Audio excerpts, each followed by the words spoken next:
চরিলাম ব্লকের ছেছুরিমাই গ্রাম পঞ্চায়েতের 4 নং ওয়ার্ডে অবস্থিত তুলসীমুড়া অঙ্গনারী কেন্দ্রে দিদিমণি নিয়োগকে কেন্দ্র করে অঙ্গনারী কেন্দ্রে তালা ঝুলিয়ে দিল এলাকার লোকজন।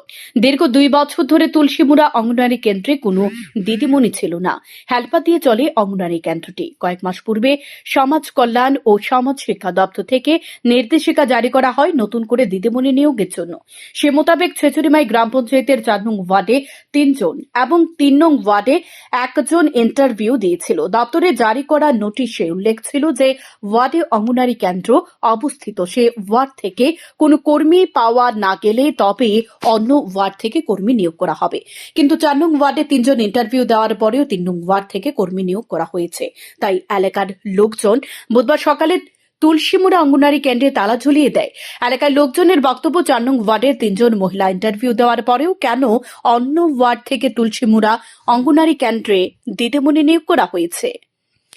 তাদের দাবি, অঙ্গনারী কেন্দ্রে 4 নং ওয়ার্ড থেকে দিদিমণি নিয়োগ করতে হবে, নয়তো আন্দোলন চলবে বলে জানান তারা। আজকা 2 বছর ধরে কোনো দিদিমণি নাই, না থাকার পরে যে আমাদের এই স্কুলে 60 জন আমাদের 60 জন অঙ্গনওয়াড়ি লেখা জমা দিছিল চাকরি লেখা কাগজ তো ইন্টারভিউ দিছিল।